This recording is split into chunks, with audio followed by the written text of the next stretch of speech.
Yeah, today. Sang pagsugod gid sang akong nga kasaysayan.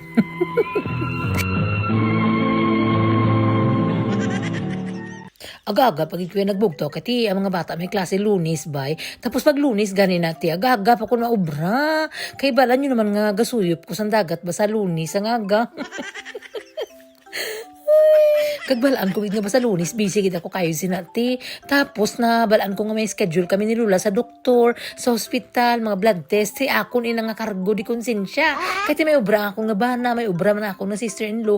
Tanan-tanan sila may ubra. So akon gid ini nga mga kargada. So nagkaon ako nga daan. Kaya balaan ko nga damo ako sang halakwaton sa mga adlaw. Mayo lang kinabtan ako ni angkol naggibuhi na siya sa iyang trabaho. Nabuligan man ko tiklod-tiklod pero ang ending kaya ti ako gid madulong sa akong ugangan. Kaya nga akong na Ferrari ang sakyan.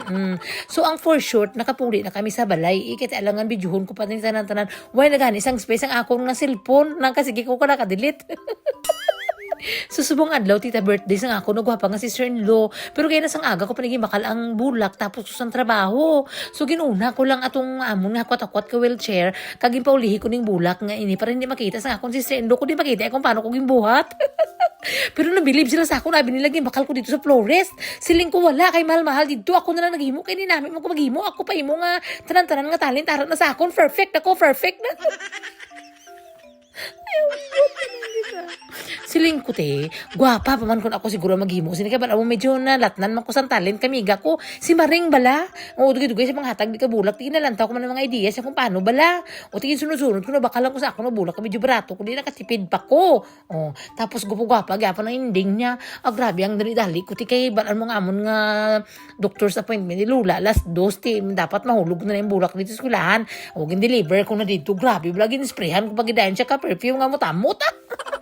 Ang always so ginambal sa inyo tita nga kung may time ka mo magpapasip-sip man ka mo kay magamit nyo na sa mga ulahing adlaw. Ay, joke lang. Joke lang, So, since lapyo ganang lula naton ka taris-taris kain na sa amon nga mga appointment, so dili na lang kami sa balay nagkulukanta sang happy birthday para at least makakita man siya. O pagpuli namon sa balay naluoy man gurang bana ko kita nga nagasampok ng kilay ko ti, nagaitom ng kilay ko o nagakulot ng buhok ko. Balaan niya nga malukdo na ko sina tapos namdamo pag isang lugasan, tapos maluto pagit panihapon amo to hambal niya pahuway ka na lang to darling. Ang ambal ko sa inyo, tita.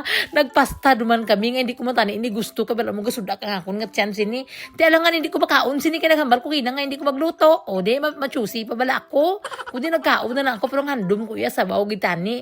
Hindi man kabalo siya. Kung magluto ka sabaw. Di, paano na lang ini. So, pag higda ko natin dito. Kung na nabatsagan ng tanang haluhakwa. To kayo na sa mga wheelchair. O, sang taris-taris ko kayo na. Bisan init-init. Kung wala sang kalukalo. O, kahit hindi dili uso. Mga payong-payong dili sa init. Ano kaya imuhaw? Hindi ka usi. Usi na ko yan. Ay, nako. So, bumayo na lang kami nabudol kami diri online. Tiyo, pakita ko sa nami, bala. Butin nyo da. Tapos doon, boss naman.